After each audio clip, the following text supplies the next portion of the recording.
Anil Sinha All-Rounder. Welcome all. Thanks. नमस्कार, हमारे channel पर आपका स्वागत है। आज हम आपके सामने उपस्थित हुए हैं उन बातों को लेकर जो आपको जानना बेहद ज़रूरी है आज के समय में, क्योंकि अभी हम जो पर्व मना रहे हैं, छठ पर्व, हमारा पूरा बिहार, उत्तर प्रदेश, झारखंड इस पर्व को बड़े ही नेम धर्म श्रद्धा से मना रहे हैं। और मना तो हम सब ज़रूर रहे हैं, लेकिन ये हम मनाते क्यों हैं इसकी जानकारी शायद बहुत ही कम लोगों को है। तो मेरा आज आपके सामने उपस्थित होने का मुख्य वजह है आपको इस छठ महापर्व के मनाने की शुरुआत कब कैसे हुई, मुख्य रूप से इन पर आपको ले जाकर जानकारी देना है। और संक्षिप्त में ये भी बताऊंगा कि ये पर्व किस तरीके से मनाए जाते हैं और इनमें कितना कठोर नियमों का पालन किया जाता है, जिन्हें जानना भी आपको बहुत ज़रूरी है। हमारे बीच बहुत सारे ऐसे भी लोग हैं जो नए नए छठ को देख रहे हैं और उनको समझना ज़रूरी है कि ये है किस तरीके का पर्व और ये किस तरीके से मनाए जाते हैं और इसकी शुरुआत कब हुई थी। बहुत पहले से भी जो छठ मना रहे हैं हमारे बीच और छठ पूजा में शामिल हो रहे हैं, वह भी बहुत सारे लोग बड़े पैमाने पर नहीं जानते हैं कि ये छठ पूजा क्यों और कब से मनाए जा रहे हैं, इसके पीछे कौन सी पौराणिक कथा है। जितने भी त्यौहार हम मनाते हैं, आप जानते हैं कि उनके पीछे एक पौराणिक कथा होती है। तो छठ पर्व मनाने की भी शुरुआत किसी बातों को लेकर हुई थी, तो मैं उसी बात को आपके सामने लाने जा रहा हूँ। और इस बात को शुरू करने से पहले आप हमारे चैनल को अब तक सब्सक्राइब नहीं किए हैं तो कृपया कर लीजिए, बेल बटन भी दबा दीजिए, शेयर लाइक भी कर दीजिए। चलिए अब ज़्यादा देर हम नहीं करते हैं और आपको लिए चलते हैं उस युग में जहाँ से इस छठ पर्व की शुरुआत हुई थी। ऐसा है कि ब्रह्मवैवर्त पुराण में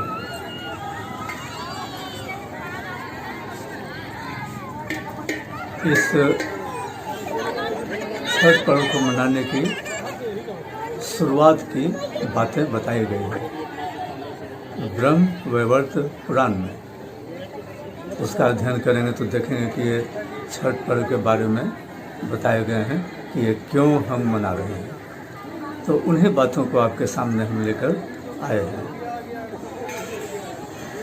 मनु के जो सबसे बड़े पुत्र थे देवव्रत, मनु वह व्यक्ति थे जो धरती का शायद पहले मानव थे, एक इंसान, और उनके द्वारा फिर ये सृष्टि की रचना होती गई थी।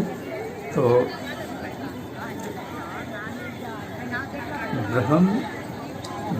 हम बता रहे हैं कि मनुपुत्र देवव्रत, जिनकी पत्नी का नाम मालिनी था, ये दोनों पुत्र रत्न से वंचित थे। इन बातों को लेकर वो काफ़ी चिंतित थे, क्योंकि उन्हें पुत्र रत्न की प्राप्ति हो नहीं रही थी। तो वो जगह जगह इधर उधर समझने की कोशिश कर रहे थे कि आखिर मैं पुत्र की प्राप्ति कैसे करूं। तो अंततः उनकी मुलाकात महर्षि कश्यप से हुई और राजा देवव्रत के दुखों को सुनकर उन्होंने एक यज्ञ का आयोजन किया जिससे कि राजा देवव्रत को संतान की प्राप्ति हो। और इस यज्ञ को तैयारी करने के लिए, इस यज्ञ को संपन्न करने में आहुति देने के लिए उन्होंने एक खीर का निर्माण किया था, खीर बनाया था, जो कि उसी खीर का, उस आहुति देने वाली खीर को देवव्रत की पत्नी को उन्होंने पुत्र प्राप्ति के आशीर्वाद के साथ खिलाया था। और इस खीर को खाने के बाद, इस खीर के चमत्कारिक प्रभाव के कारण उनको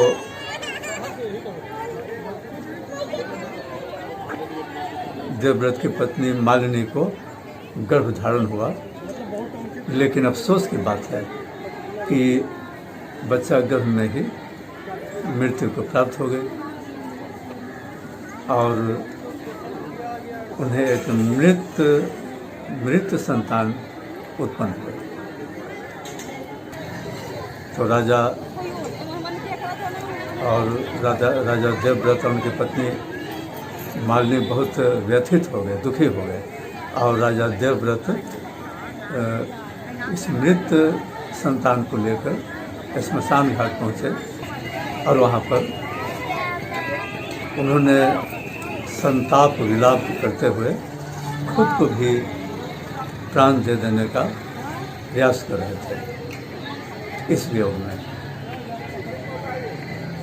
तो उसी समय उनको आकाश से आते हुए एक देवी का दर्शन हुआ, जो आकाश से आते हुए उनके करीब आकर उनके सामने खड़ा हो गया।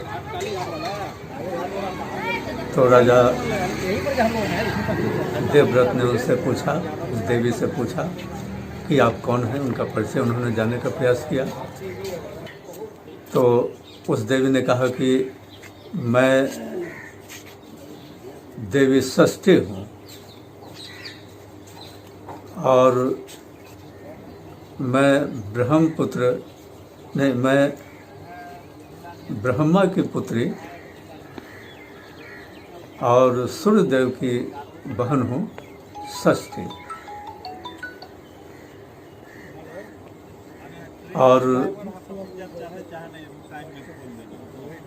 मेरी जन्म सृष्टि के षष्ठी भाग में, छठवें भाग में हुई है, इसलिए वो षष्ठी कहलाती हैं। और उनके पास एक क्षमता है कि वो किसी मृत बच्चे को भी जीवित कर सकते हैं। धरती के जितने भी बच्चे हैं उनको सुरक्षा देना, पालन करना या किसी स्त्री को संतान देना उनके वश में है। तो इस बात को लेकर राजा थोड़ा प्रसन्न हुए कि इनके पास ये क्षमता है और संभव है कि अब इनके आशीर्वाद से हमें पुत्र रथ की प्राप्ति होगी। तो उन्होंने देवी से प्रार्थना किया कि देवी आप हम पर कृपा करें और हमें या तो इस मृत बच्चे को जीवित कर दें या फिर हमें पुनः दूसरे संतान की आशीर्वाद दें। तो देवी षष्ठी ने उनसे कहा कि आप हमारा व्रत रखकर आराधना साधना करें और साथ ही आपका एक और भी काम होगा कि दूसरों को भी प्रेरित करें कि वो हमारे लिए व्रत रखकर हमारी आराधना करें। और तब मैं जब प्रसन्न होगा तो आपको भी ये मृत पुत्र जीवित हो जाएगा। और दूसरे को भी पुत्र रत्न की संतान, पुत्र रत्न कहिए संतान की प्राप्ति होगी, और जिनकी वो रक्षा, सुरक्षा, हर चीज़ उनके ख्याल रखेंगे, संपन्नता, स्वास्थ्य, संपन्नता, रक्षा, सारे चीज़ का ख्याल रखेंगे। तो उन्हीं बातों को ध्यान में रखकर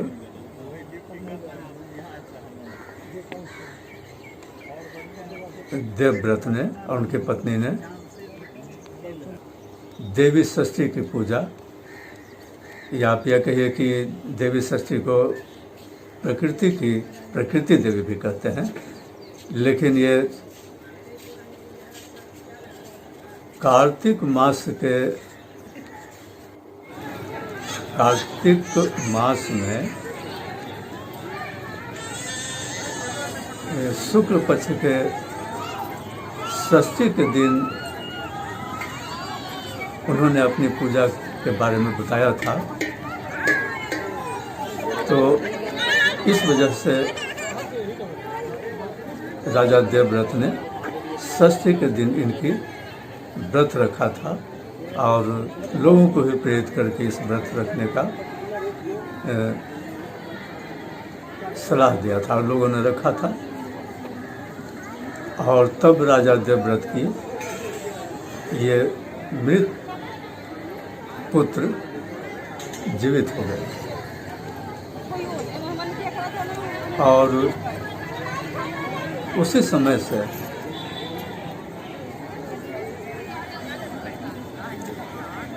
फिर इस छठ व्रत की पूजा, व्रत करने का विधान का शुरुआत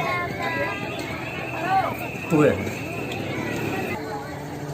और आज जो हम इस व्रत को मनाते हैं जो लोग भी, उनके पीछे यही मुख्य वजह है कि जिन्हें संतान नहीं होती है वो संतान की प्राप्ति की उम्मीद में इस व्रत को रखते हैं, और जिन्हें संतान है वो अपने संतान की रक्षा, सुरक्षा, सफलता, कामयाबी, संपन्नता, इन बातों के लिए स्वास्थ्य, सारी चीज़ जो होते हैं उनके लिए व्रत लोग रखते हैं। और देखिए तो यही षष्ठी की पूजा हम नवरात्रि के दिनों में माता कात्यायनी की पूजा करते हैं। और ये माता कात्यायनी की पूजा जो 10 दिनों का हम लोग मनाते हैं दुर्गा पूजा, उसमें षष्ठी को माता कात्यायनी की पूजा होती है। वो माता कात्यायनी यही है देवी षष्ठी, ब्रह्मा की पुत्री और भगवान सूर्य की बहन।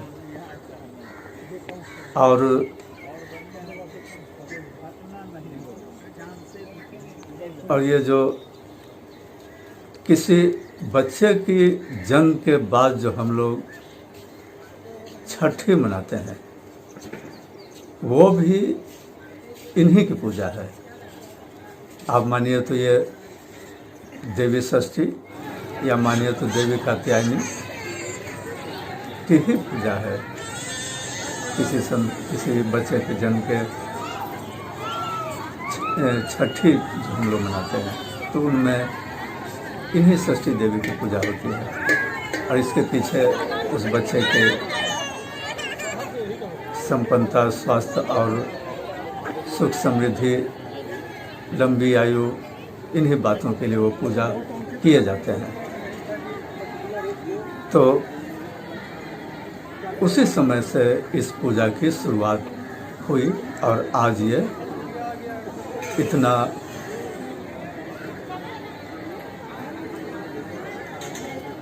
लोगों के श्रद्धा का ये पर्व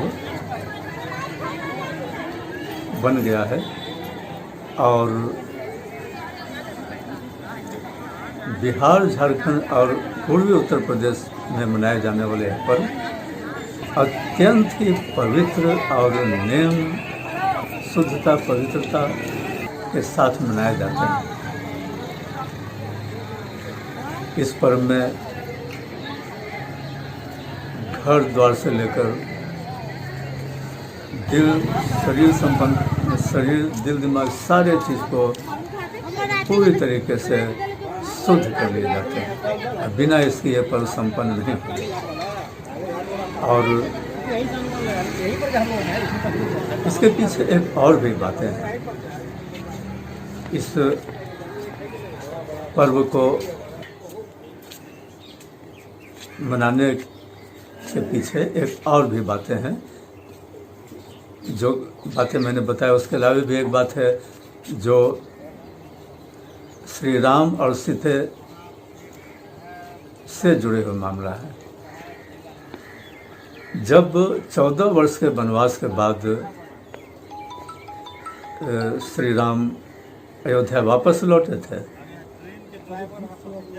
तो चूँकि राम के हाथों एक हत्या हुई थी रावण की,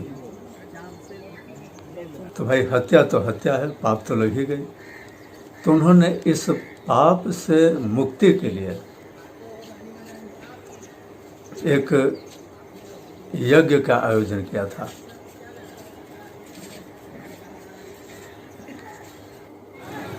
और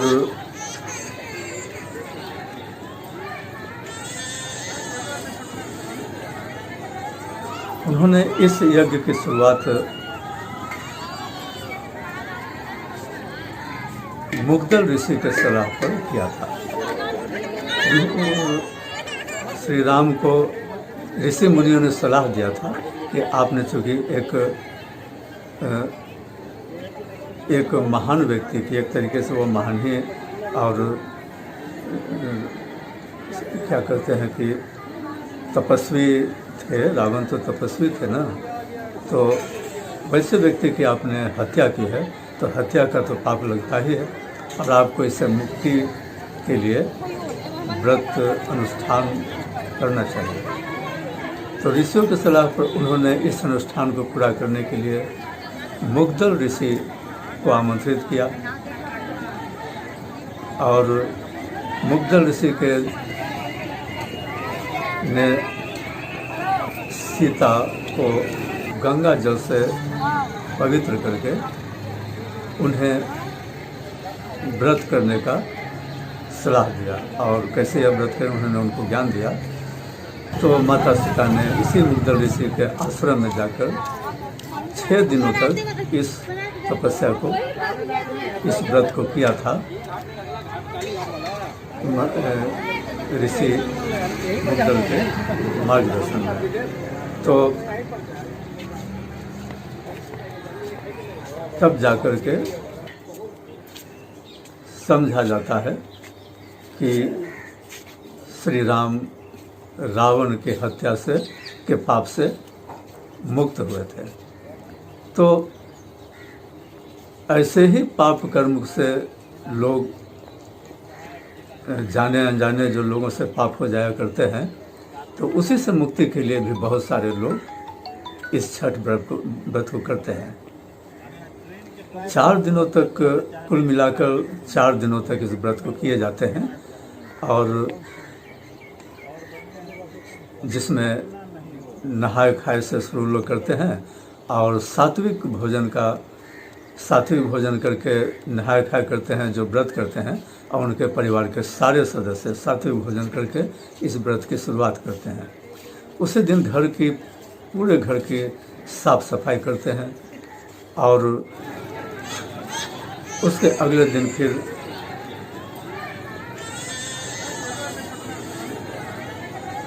ये दूध का खीर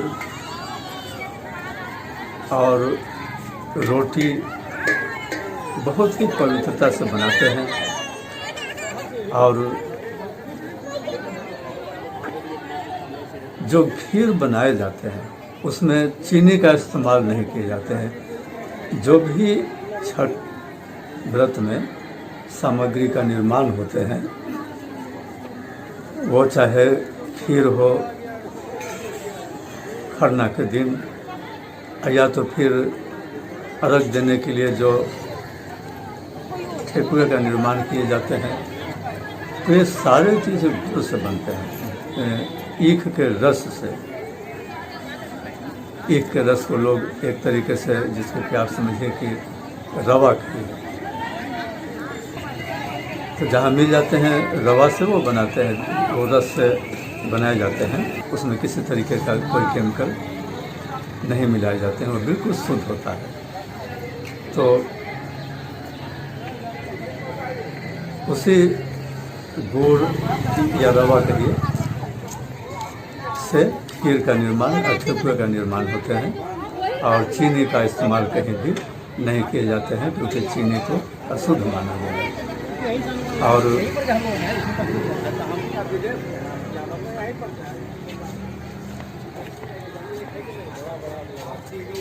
अगले दिन सूर्य की पूजा करते हैं। उगते सूर्य और डूबते सूर्य को, अभी तो खरना के दिन भी पूजा तो सूर्य की होती है, लेकिन वो चूँकि शाम को होते हैं, लेकिन अगले दिन तीसरे दिन डूबते सूर्य की पूजा करते हैं लोग, और दूध से अर्घ्य देते हैं। अर्घ्य देने में एक बात का और ख्याल रखना चाहिए लोगों को कि वो इस दरमियान स्टील का बर्तन, प्लास्टिक का बर्तन, चांदी का बर्तन, इन तीन तरीके के बर्तन से सूर्य को अर्घ नहीं दिए जाते हैं छठ में। अब या तो तांबे के बर्तन से दें, क्योंकि सूर्यदेव को तांबा के बर्तन से ही जल चढ़ाए जाते हैं, तो भूल कर भी चांदी, प्लास्टिक, स्टील के बर्तन से भगवान सूर्य को अर्घ छठ में या आए दूसरे दिनों में भी ना दें, तांबे के बर्तन का इस्तेमाल करें। तो तीसरे दिन डूबते सूर्य को किसी नदी, सरोवर, गंगा या जो भी पवित्र नदियाँ गुजरते हैं जिनके इलाके से, वहाँ जाकर पानी में खड़े होकर सूर्यदेव की अर्घ्य दिए जाते हैं दूध से, और नहीं तो जल से भी दे सकते हैं, देते हैं लोग। और उसके अगले दिन यानी कि चौथे दिन सुबह में उगते सूर्य को, जिस वक्त की सूर्य लाल रंग में होते हैं, जैसे ही सूर्य का उदय की शुरुआत होते हैं उसी समय से अर्घ देते हैं, और जब तक वो लाल रंग में होते हैं उतने ही देर में अर्घ दे देनी चाहिए और दे दिए जाते हैं। संजोगवश अगर बदली रहती है तो लोग घड़ी के समय को देखकर कुछ देर इंतज़ार करते हैं कि अगर दर्शन दे दें तो बढ़िया, उनको देखकर ही अर्घ देने चाहिए, दिए जाते हैं। लेकिन कभी कभी क्या होता है कि बदली हो जाते हैं और सूर्य नहीं दिखाई पड़ते हैं, तो लोग समय को ध्यान में रख कर के सूर्योदय का समय ये है, अर्घ दे देते हैं पानी में उतरकर। तो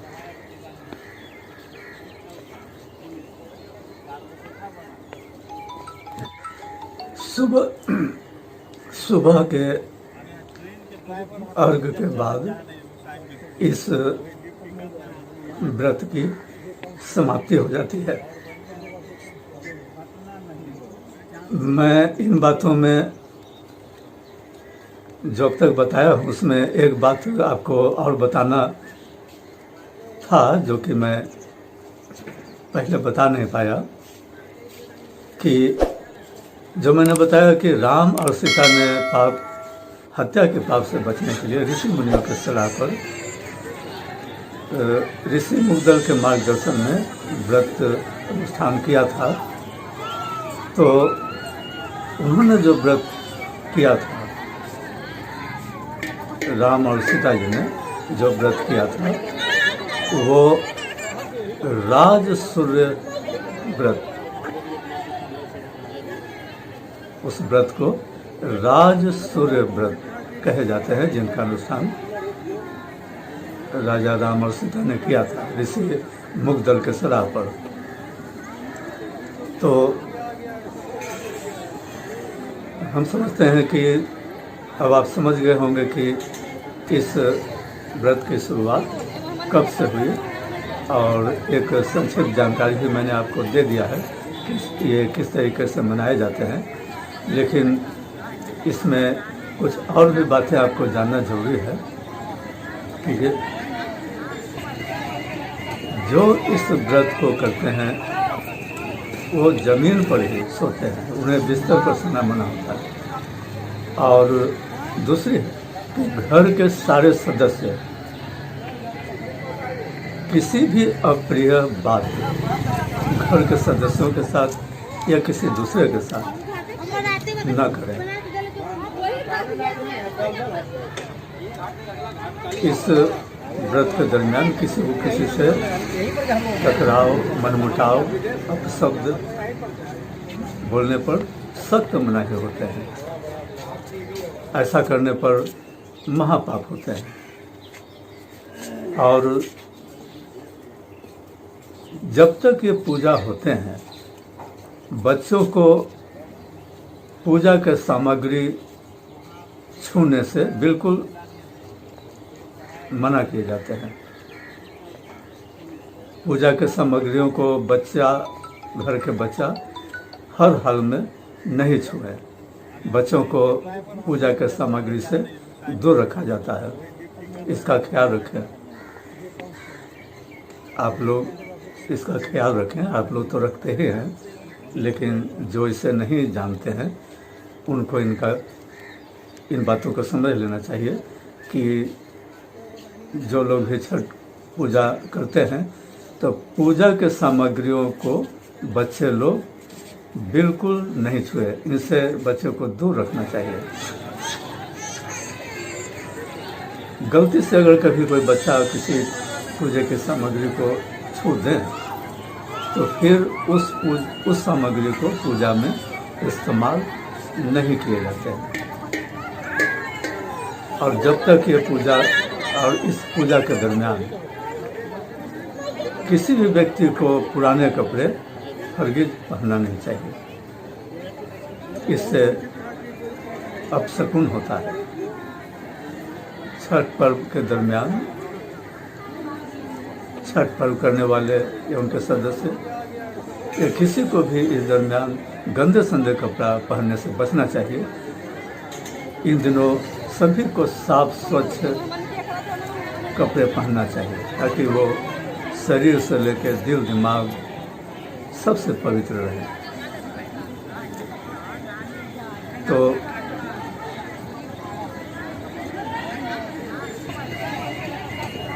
ये जो मैंने आपको बताया पहले कि सूर्य के बहन जिनकी पूजा हम करते हैं षष्ठी देवी की या कात्यायनी की, तो उनका एक नाम और भी है। ये जो ब्रह्मा की पुत्री जो बताया गया आपको देवी षष्ठी जिनकी छठ में पूजा करते हैं, उनकी एक नाम और भी है देवसेन। कभी कभी कुछ पहले बताना चाहिए था, लेकिन उस समय दिमाग में नहीं आया। और जब देर से ही आती है तो आपको बता देना भी ज़रूरी है। कोई चीज़ अधूरा छोड़ दें तो जितना भी बातें याद आती गई है वो मैं आपको बताता गया हूँ।